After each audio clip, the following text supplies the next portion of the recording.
Okay, now we're going to try something different. Can everyone take the headphones off and put the speaker of the headphone next to their microphone? Okay. Tell me when you're ready. I'm ready. I don't know if they can hear me. You sure you're ready? Oscar, I'm so confused. You want us to do what? Put your headphone speaker next to your microphone. Why? So that then when I clap, that will be exactly sort of the way that you people hear me, is what we'll see on the recording. Ready? 3, 2, 1. Hello, listeners, and welcome to Fighting Failure, the podcast where we discuss solutions to the climate crisis. In this episode, we're going to be discussing the problem with renewables. Let me introduce our honoured guest, John Lucas. Hello. Hello, very pleased to be here. And we also have some co-hosts. Hisham Keenan. And Sunday Stapleton. Excellent. So, the introduction. There is no doubt that we have the capacity to build enough renewables to power the entire world. In fact, just a 100 kilometre by 100 kilometre patch of the Sahara Desert covered in photovoltaic or solar cells could achieve this. There's also no doubt that renewables, especially wind and solar, are cheap enough, or will be cheap enough within the next 10 years, that we could financially afford to build enough renewables to power the entire world. But alas, renewables suffer from a whole host of problems, but they are not totally unremediable. Excellent. So, the problems. The first problem is with grid architecture. So the thing is that grids are built from a sort of traditional top-down architecture. You have at the very top your big power plants. Maybe you have a nuclear power plant. Those are tending to be on a better downward curve of popularity at the moment. Your gas-fired power plants, those are getting more and more popular. Coal-fired power plants, less popular in the west, more popular in the east. And so you have all these big power plants that are then sort of maybe close to population centres, and they're transmitting their electricity down these sort of levels of the grid, down to sort of the regional distributor, the local distributor, and then into your house. And there's generally, within this sort of original architecture, no other ways to produce electricity on smaller scales. And then what we generally have nowadays across the world is that we'd have this similar architecture, but with a capacity for small-scale generation in what's generally called behind-the-meter installations, which is generally solar panels. So a lot of people are installing solar panels on their roofs, and this is behind the meter. It's behind their electricity meter. It's not connected to the wider grid. It's connected to the wider grid through the electricity meter, and that's why it's called behind the meter. And generally, there's only solar panels in some very windy places, like generally islands off the north of the UK. You can have, it's like the Orkney Islands, the Hebrides, you can have personal wind power behind the meter as well, but generally not applicable to suburban contexts. And what happens nowadays generally is that when you have solar panels in your behind the meter, then you can sell your surplus energy, if you're generating more solar power than you're using, back to the grid, which is then deducted from your bills. And what's good is that you don't have to sort of worry about how exactly that works. But the thing is in order to successfully implement renewables, we have to transition back to the grid that we had before this sort of top-down architecture, which is designed around local production of power, as opposed to the centralised one with the big power stations. However, one caveat is that this new sort of localised grid also needs to have more interconnection from the areas that generate electricity to the places that need electricity. And this is quite interesting, especially it's pertinent everywhere. For example, in the US, the majority of renewable power generation capacity or potential for renewable power generation, wind and solar, is sort of in the Midwest, in the middle of the country. But most people live on the coast. So you have to be able to transfer that energy from where it's being generated to where it's being produced, because you can't ship sunlight in a rail car. You have to move the electricity through these wires. And it's also applicable to the UK. For example, a lot of our wind potential is offshore and in Scotland and Orkney Islands and Hebrides.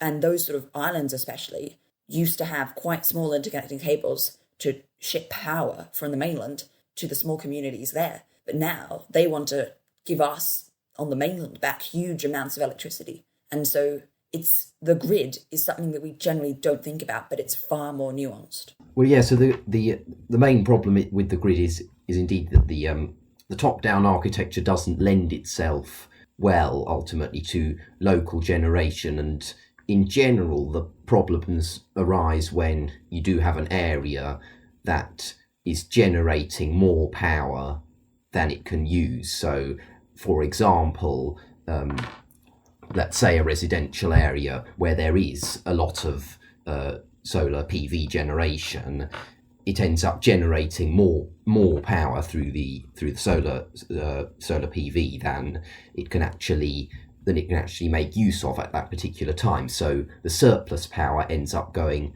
backwards through the top-down architecture, and in theory that shouldn't be a problem. However, you do have to have a grid architecture which allows for that, because if the energy that's being generated can't be used effectively in that particular place, then you end up with what's called a peaking generator, which means that it's not having the power actually drawn from it. So the generation, the renewable generation in that geographical location won't actually be being utilised, and that actually causes a whole host of problems with the grid as a whole. And it is arguably worse than just if there wasn't enough energy in the first place, because you can actually cause damage to the substations and connecting cables within that part of the grid.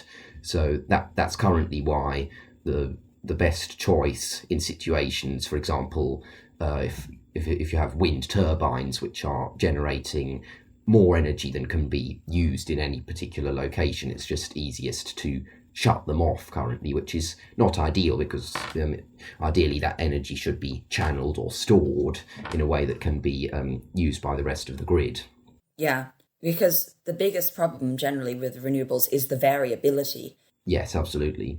And the way to solve that, in theory, is to store energy. But there are currently very few ways to do this on a grid scale that are quite cheap. So there is just plain old lithium-ion batteries, like Tesla's big batteries, but lithium-ion batteries are designed to be light and portable. They're not designed for grid storage. It's sort of using the wrong thing for the wrong purpose.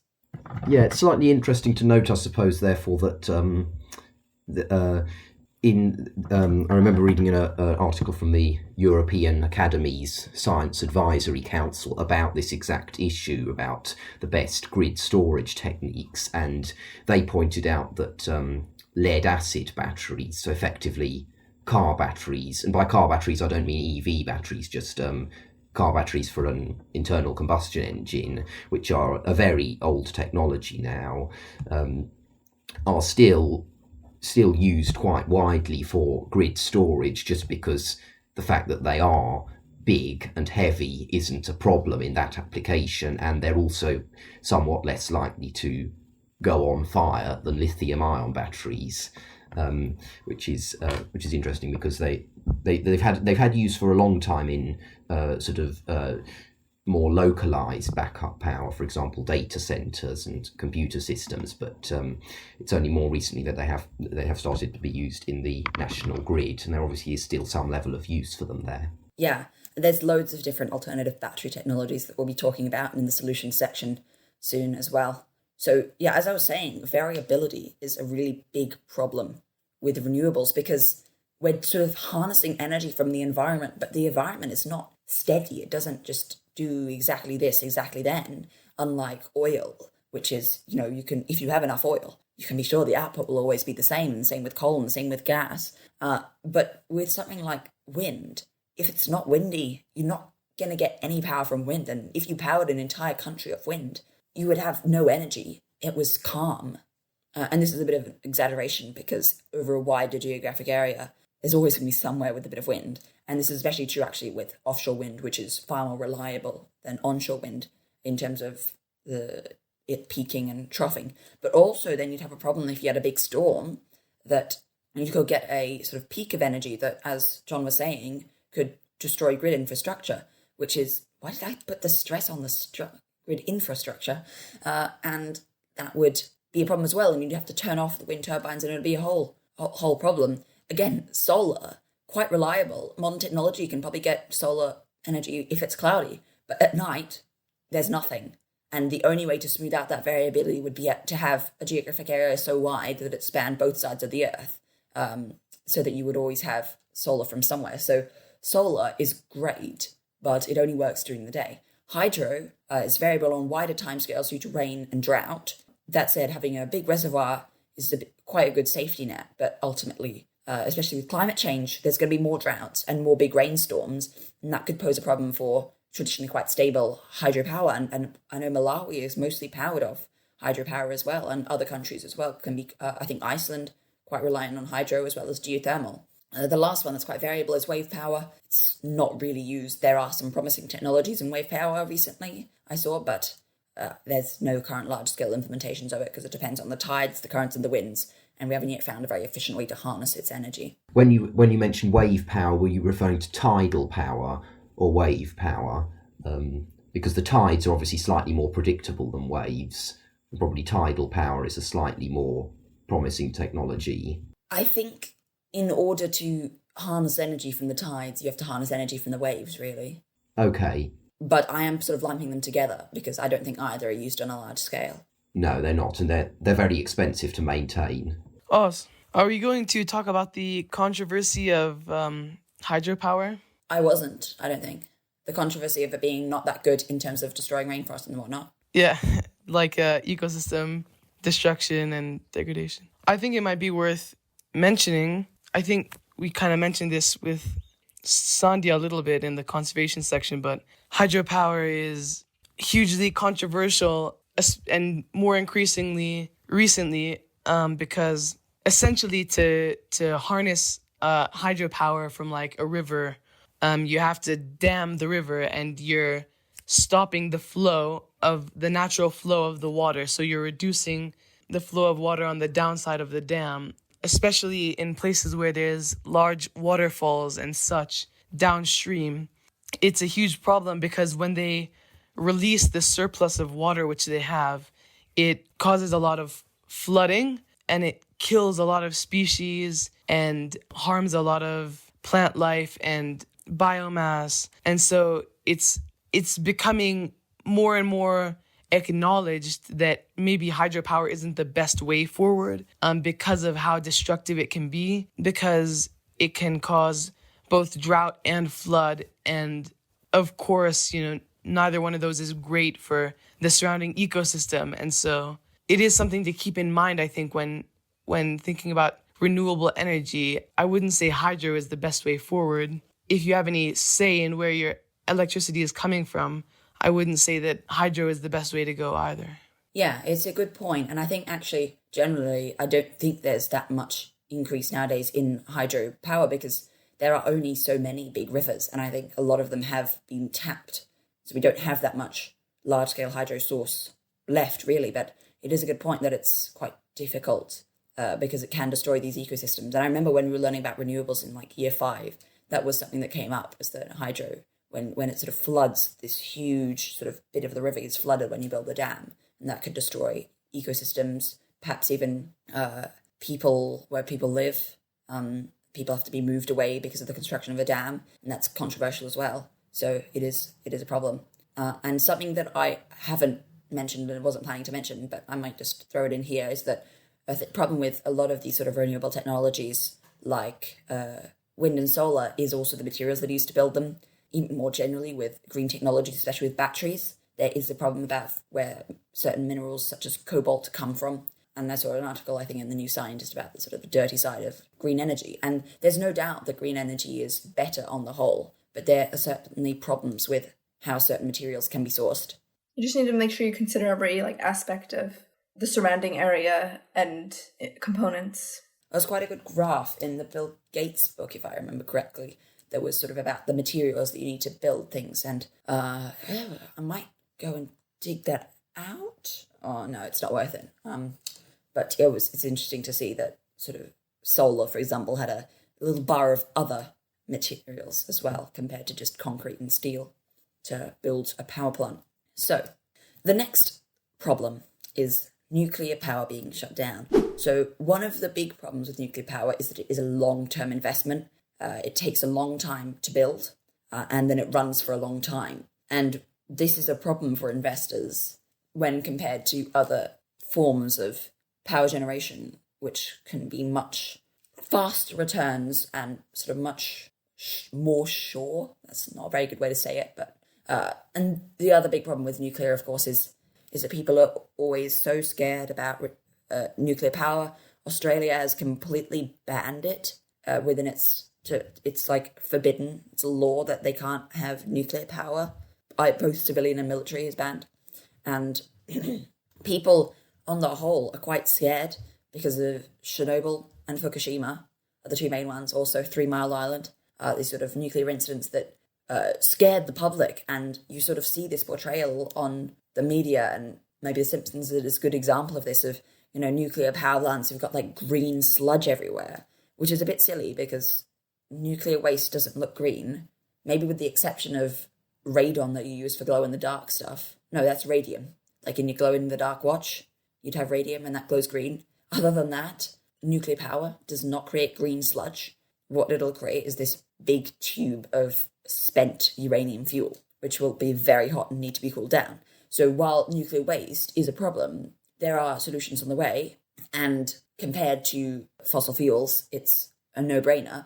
The big problem is the public's opposition to it, which is unfounded, because if you look at the statistics, coal is the power source that's killing the most people. Coal, oil, and gas, because of their air pollution, are killing millions and millions of people. And maybe a small amount from oil spills. Or I don't actually know, do people die from oil spills? Lots of birds do for sure. But the real killers are fossil fuels. They're killing people. They're killing the planet. Whereas nuclear kills...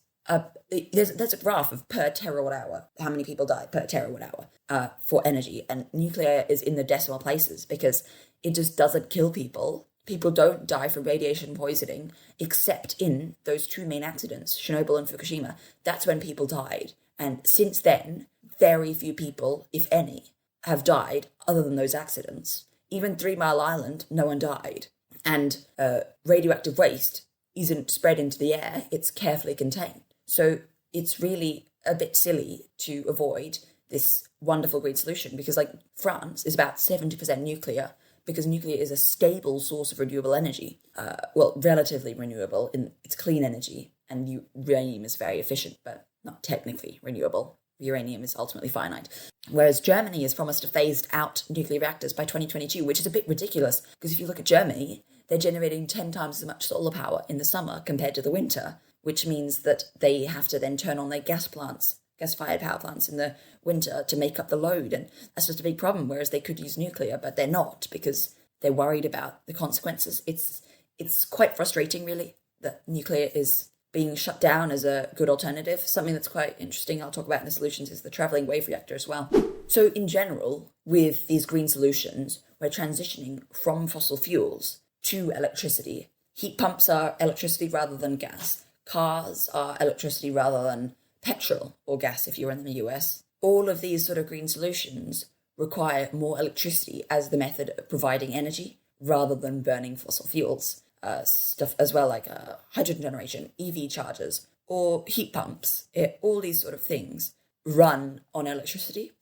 And that means that we'll have, I think the estimate is about 40% more electricity demand overall when we transition to these renewable solutions. So not only do we need to transition our grid to renewables, we need to transition our grid to be able to hold almost 2 times transfer almost 2 times as much power and from renewable sources, and in a way that's not hugely variable. Yeah, so I was going to pick up on the point about heat pumps, because they are, even though they obviously run off electricity, and therefore you're heating your home through electricity, they are very much more preferable than just an electric space heater fundamentally. So what most people think of when they think of an electric heater is just a heating element where you run the electricity through a wire and it heats up, and that's a sort of one-to-one relationship between the electricity consumed and the heat produced, in that all the heat comes directly from the electricity.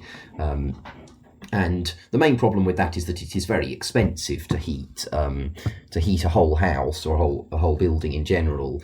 with that technique is very expensive compared with gas or to some extent oil-fired heating, because the cost per kilowatt hour, at least in the UK, of gas is about 3p, I believe, whereas the cost per kilowatt hour of electricity is more like 17p per kilowatt hour. So there's a big difference here. However, that shouldn't put people off heat pumps, because they are as close as you can get to a free energy machine.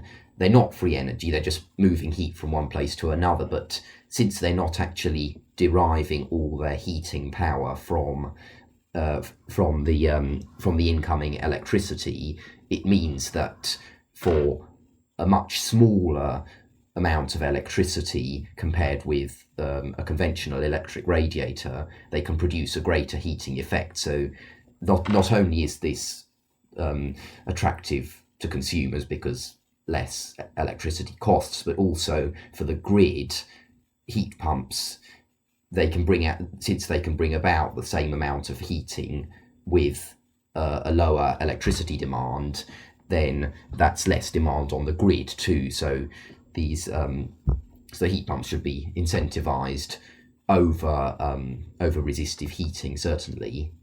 Yeah, and in 2 weeks' time, we will experience a lovely interview about heat pumps, episode 19. That's coming up soon. The problem is that we have ways to fix this. We can build more power lines, we can build more renewable capacity, we can build nuclear, we can build stable renewable sources. But ultimately, if the government doesn't investigate and invest in these things, very little will happen. So one thing to credit the UK for is creating an environment which is favourable for investment into specifically offshore wind. But in general, governments aren't doing enough for renewable generation, and definitely aren't doing enough to improve transmission infrastructure to allow us to move that renewable energy around the country. Another interesting problem that most people probably haven't thought about is this idea of renewable imperialism. And this is basically where rich countries exploit the renewable, or specifically solar and wind, potential of poorer countries for their own renewable energy goals without the thought for the needs of the host country. So this is especially pertinent in sort of North Africa. So there's been multiple projects to create a large amount of solar generation. Actually, the plan wasn't photovoltaic, it was where you have thermal. So you have lots of mirrors pointing solar energy at this one tower, which then heats molten salt. And the idea was that there'd be a huge generation capacity in Northern Africa, and then you'd just channel this energy off to Europe so that Europe could have its renewable energy goals met. And when you say it like that, you realise that actually what's sort of happening is that countries like Germany and the EU in general is exploiting these North African countries and their resources, which are high amounts of sun and space, for their own goals, without actually thinking about what are the energy needs of this country and do we need to meet those first before we pipe off some for our own.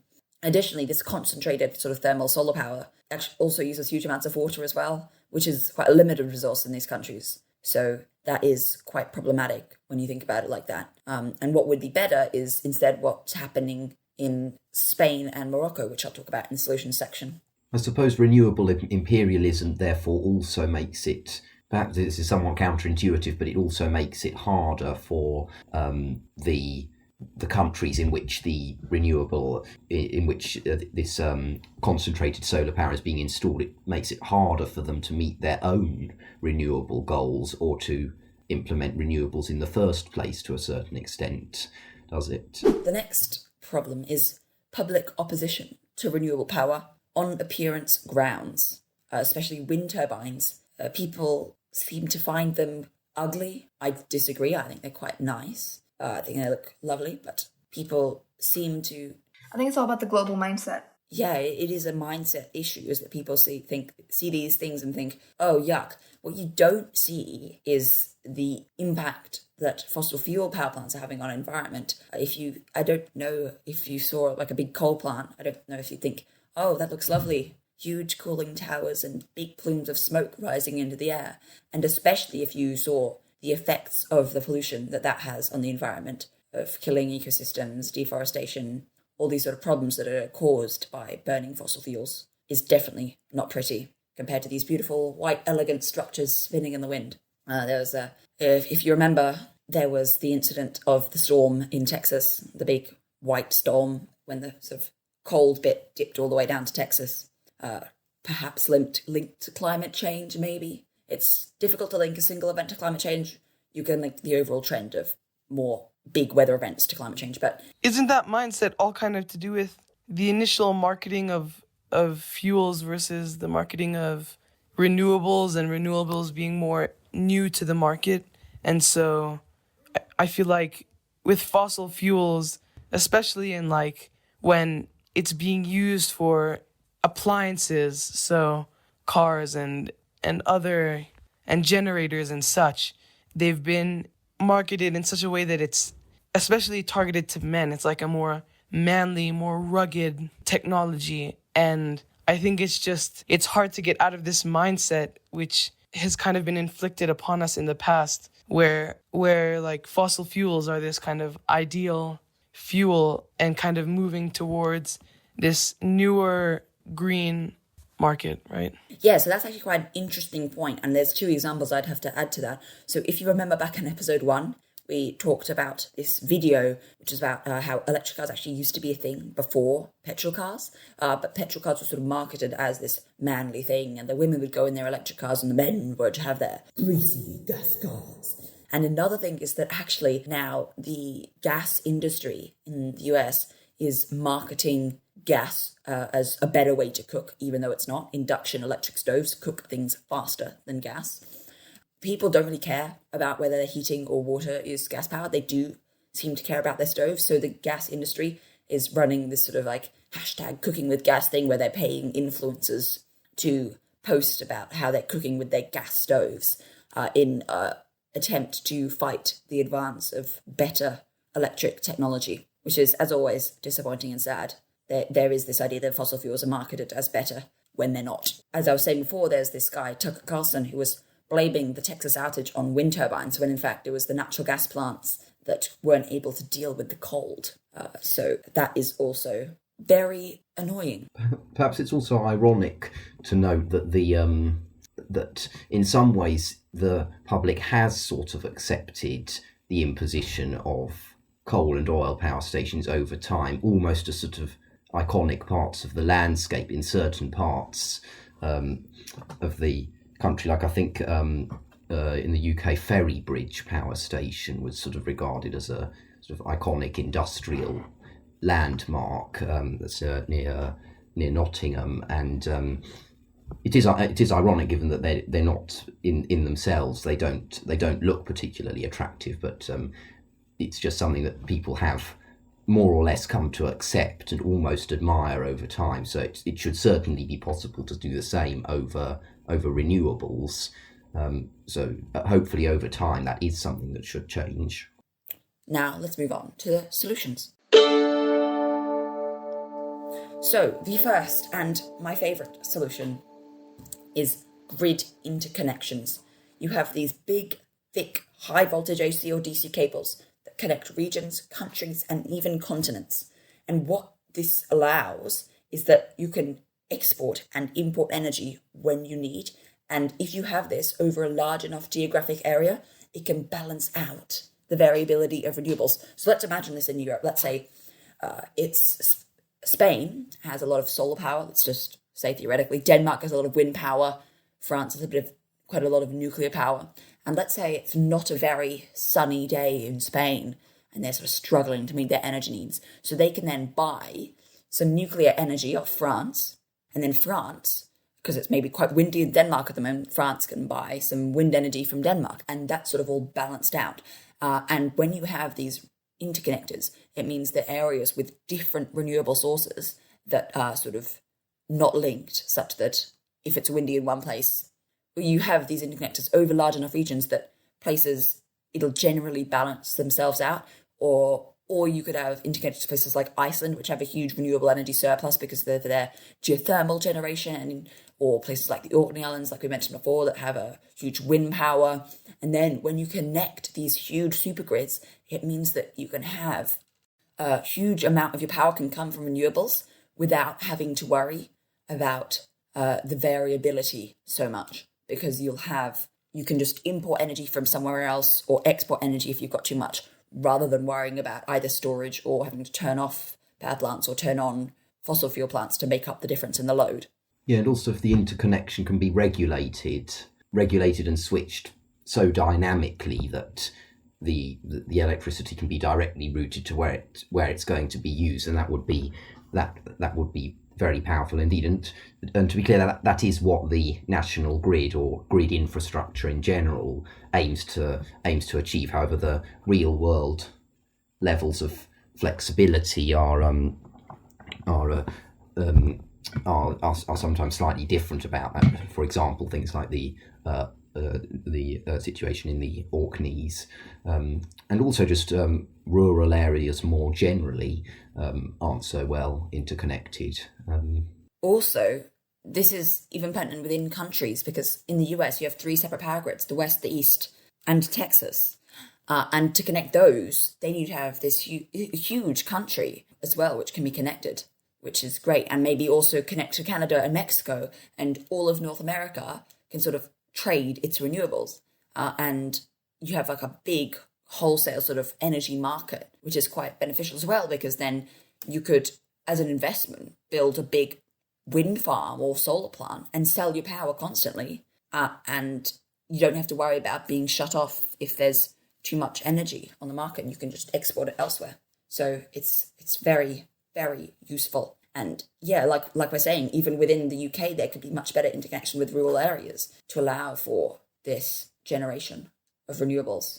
So smart meters are often regarded as one of the key points in one of the key changes to be made to the grid infrastructure to be able to better adapt to fluctuating demand and also generation. The idea being that instead of just having a meter in people's houses which measures how much electricity is used collectively over a month, and then it's read at the end of the month, and then the user is billed accordingly, it measures the usage patterns of that particular household on a much more granular level, so that the usage patterns of individual houses and neighbourhoods and then overall districts can be tracked and predicted over time. So and that would go to some extent to help with the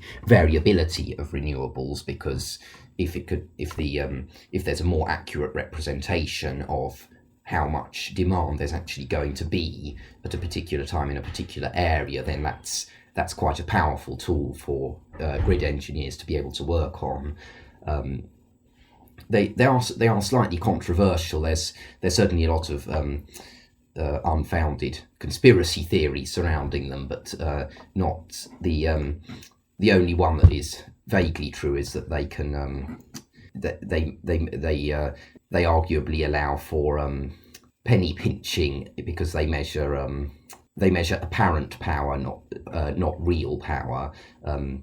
Real power is a measure of how much work the energy generator in the grid is having to do, whereas apparent power just is a measure of how much power is being transferred in the actual grid network cables itself. And ideally those two things should be the same. However, certain things, for example EV chargers are a notable example. They effectively take more power than they need at any given instant and then give back the excess to the grid. This happens 50 times a second with the which is the frequency of the mains electricity supply. And if that happens, it means that the generator still at the power station still has to do the same amount of work, but the transmission network has to handle the backwards and forwards current, just because the device isn't making the most efficient use of the power that it could do. So that's something that smart meters,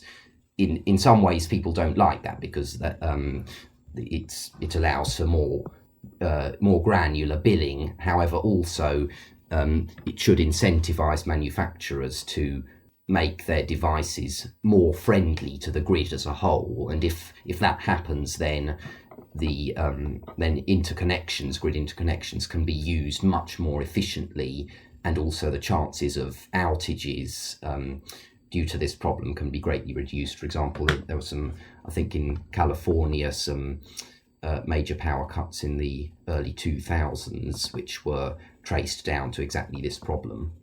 And then there's also the idea of a smart grid, where rather than trying to smooth out the variability of renewables, you smooth out the demand. So there's certain industrial applications that are not necessarily time sensitive, like producing hydrogen, for example, which could be performed at different times of day to match up with when you want to smooth out these peaks and troughs. So you could turn off hydrogen production when lots of people want to turn their lights on, and turn it back on when there's not that much energy being used.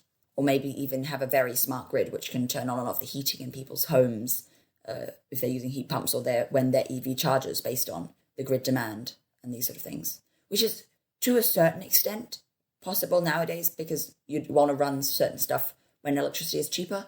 I think there are some EV chargers already which allow you to schedule the charging time for when electricity is cheaper.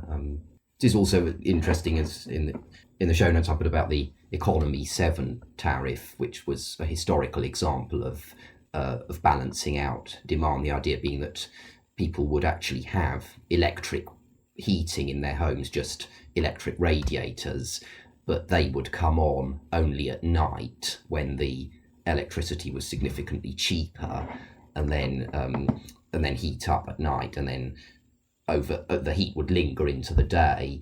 The idea being that it would balance out the demand on the grid. However, it wasn't very popular, and the savings associated with it weren't that great. However, it was a very good model for balancing out demand in a time period when battery storage technologies and storage more generally wasn't as developed as it is now.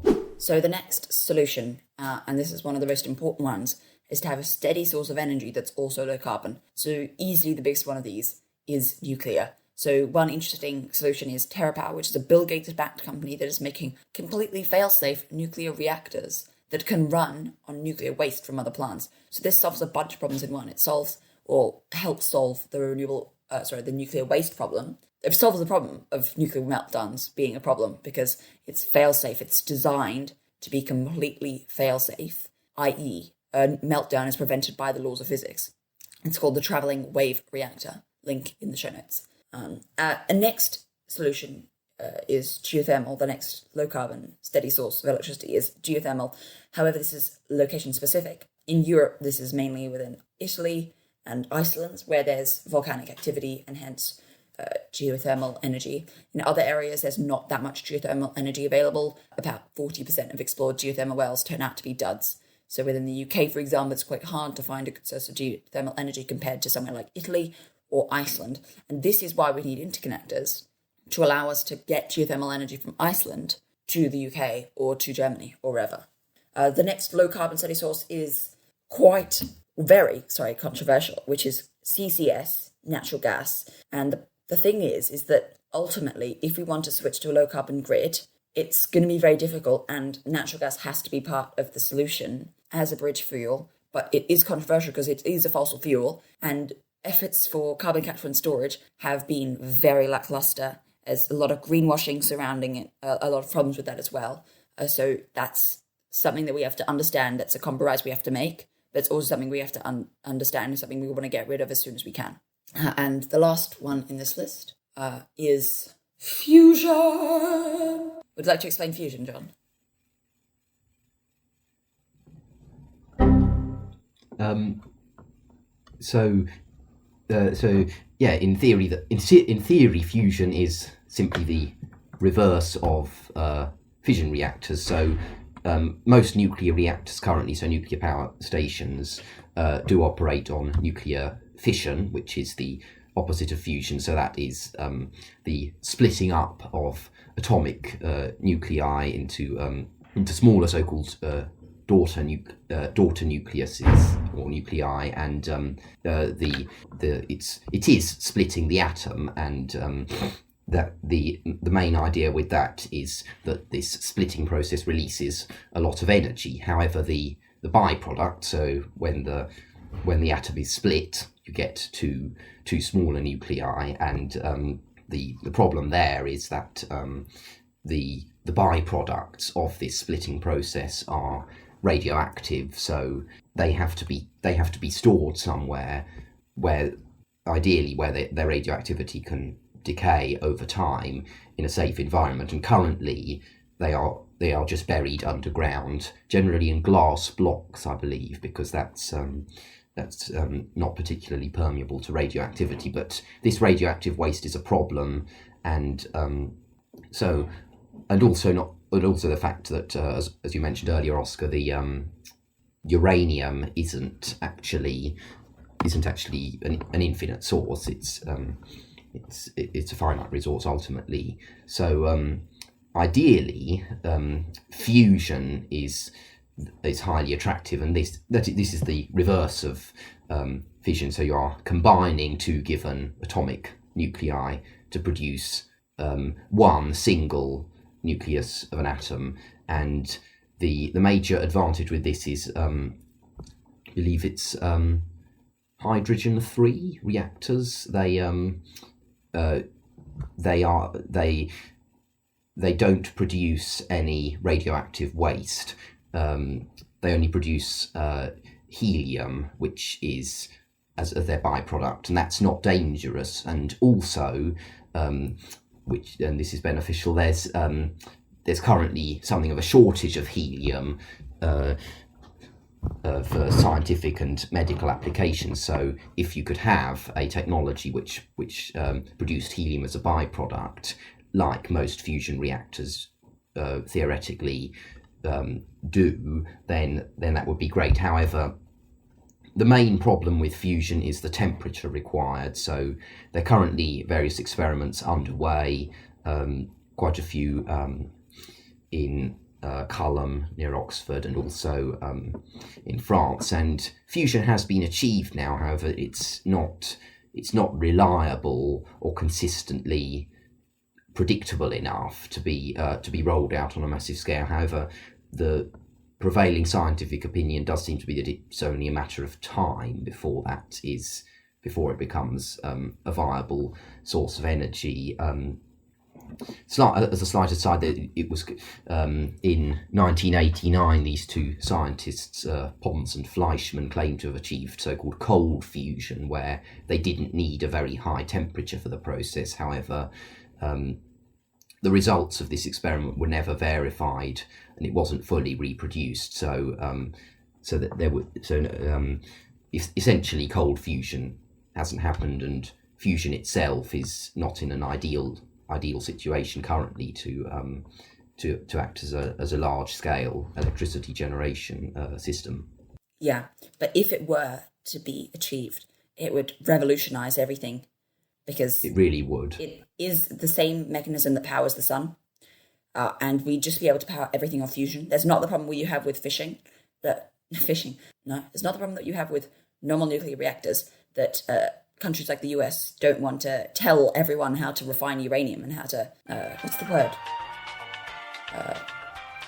What's the word for getting the right isotopes of uranium? Enrich. They don't want to tell everyone how to enrich uranium, because obviously it can be used for nuclear weapons. Whereas fusion, it's just a matter of getting something to 150 million degrees Celsius. Which can be done, but currently the amount of energy required to get it to that temperature in the first place is generally just about equal to the amount of energy that you get out of the process. So the actual benefit margin is quite narrow. Yes. Grid storage is the next big solution. Currently, prohibitively expensive, but there are some solutions which I'll go through quickly. Liquid metal batteries. There's a company called Ambri which is making liquid metal batteries. Very heavy, but for grid storage applications, quite promising. Still have a way to go before commercial viability, though. Obviously, you can't use them for anything like EVs. They're made of liquid metal and ceramics and stuff. Very heavy. But the idea is that they sort of are designed for grid storage rather than for like portable things like lithium-ion batteries are. Compressed air. You use your excess energy to compress air, and then when you release the air, you can generate electricity. Can be done with sort of underground caves. You can compress the air in there. But one of the main problems is avoiding leakage of air. Pumped hydro, this is where you basically just pump water up a steep hill into a reservoir, and then when you want to release energy, you let the water go down and you harness the hydropower. However, it's difficult to find locations where this works, where you have large reservoirs with a big vertical height difference between them. But you could, for example, use the cliffs and ocean. However, salt could be problematic there. Or underground reservoirs and a surface level reservoir as well are potential options. So the next solution is a brand new layered grid architecture, which is, rather than having this top-down generation, you have basically infinite microgrids. And each microgrid has one connection to the bigger grid. And this one connection is where you decide if you want to take in energy or give out energy. And it's sort of built on that. So rather than in the top-down model, where if you have small-scale generation, you're sort of sending that generation all the way back up to the top. And that would mean if you had loads and loads of renewable sources on a small scale, it would be a huge pain to manage the wholesale market and distribute this energy. Whereas with this infinite microgrids, each microgrid can have other microgrids inside of it, but each one only has one connection to the bigger grid. So you could have like a regional grid for, let's say, the city of Oxford, and that is connected by a single interface to the regional grid for Oxfordshire, which is connected by a single interface to the wholesale grid market, which is maybe where we'll still have our nuclear power plants, for example, to supply extra energy. But the wholesale market only has to manage maybe 100 different counties, and then the counties will manage their different regional, then they'll only interface with maybe 10 different regional grids within the counties, and then those will maybe send things to different, maybe you'll have like a neighborhood microgrid, or you'll have one interface with your house and your regional microgrid or macro grid. And rather than the top wholesale market having to worry about your solar generation, instead you just ask for what you need or give what surplus you have, and everything is sort of managed in this really interesting way. If I haven't explained that very well, go check the link in the show notes, because there's an excellent article from Vox explaining these sort of different grid architectures. Anything to add there, John? No, I think your explanation made sense so far. It's certainly it's clearly a very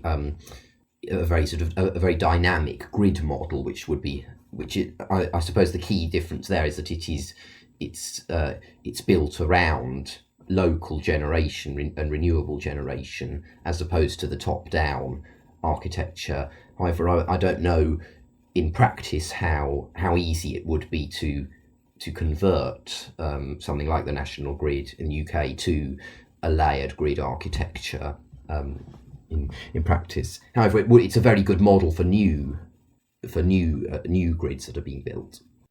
And ideally, electricity prices should fall such that consumers are incentivized to move away from gas to electricity. And I think a good way to do this would be through a heat pump, which uses much less electricity and basically gives you free energy. So how do we get there? How do we transition to a renewable grid while avoiding all these problems that we've discussed? So the first thing, right now, we need to start building transmission infrastructure. We need to start linking areas with potential for renewable generation. Even before we build the generation, especially before we build the generation, we need to build transmission infrastructure, because that takes longer and is harder than building. You can build solar panels in a year, right? It can take a long time to build big pylons because you have to ask for land permission and you have to dig all these big metal structures compared to just putting in, a wind turbine. So we need to build transmission before we build generation. And we need to have cooperative interconnection rather than renewable and imperialism. A good example of this is that Morocco and Spain each paid half the cost of their third interconnector cable. And in this way, Morocco is taking what it needs first for its own needs before exporting excess surplus energy to Spain and the rest of Europe. We should, and this is very controversial, increase LNG production as an interim view. And I personally don't really like this, but ultimately we have to be realistic. And if we can provide countries with a cleaner burning fuel that's easier to carbon capture as an interim fuel, that's more likely to get us towards where we want to be in terms of a renewable grid. And this is something that Bill Gates is saying in his book, is that if we can carbon capture these things, it will allow us to have a better grid than coal. However, on the other hand, there's also the argument that gas, because of methane leaking out from gas infrastructure, can actually lead to emissions almost as bad as coal. So it's controversial, and you have to be very careful about it. But you have to also be realistic, and especially without nuclear, we need to have some sort of steady baseload to help us transition, especially for developing countries as well. I think it's certainly true that natural gas is very much more preferable to coal or oil because it is viewed as, and it is a clean burning fuel in that it doesn't produce masses of particulate matter like coal or oil does. However, ultimately it still has a carbon footprint. So it's interesting that sort of 10 or 15 years ago, 20 years ago, it was gas was viewed essentially as a clean burning fuel because the main concern was particulate pollution from coal and oil, whereas now it's viewed mainly because of its carbon footprint. However, as far as fossil fuels go, it's the most preferable, certainly, and as an interim fuel, it also certainly makes sense. Yeah, and the last solution before we leave is to continue researching new grid storage and clean generation technologies. For example, a new wave power generation I've seen come out recently, or the liquid metal battery, or the travelling wave reactor. We're not nearly there in terms of the technologies that we have, but we need to keep researching in order to get there, and we need to understanding things like fusion, nuclear power, wave power. There's loads of different energy sources that can be harnessed and loads of different possible solutions for grid storage, but we need to keep researching in order to be able to use them on a grid scale. Yeah, I think one thing to add to that with the potential solutions, we do have all these like potential solutions and we do need to keep researching, but we also need to affect like people's mindsets. If people aren't going to accept these new solutions, they aren't going to be effective in the long run. So, in conclusion, there's a long way to go, but we do have the required technology to get there. We just need robust government investment into promising sustainable technologies, as well as continuing private investment, such as Bill Gates and TerraPower. If you want to see our citations, sources, or some videos or articles you might want to read or watch, go to shownotes.fightingfailure.earth or click the link in the description. Thank you for listening, and see you next time for an interview about heat pumps. Bye! Thank you very much. Bye. Thank you very much. Goodbye. Thank you, bye.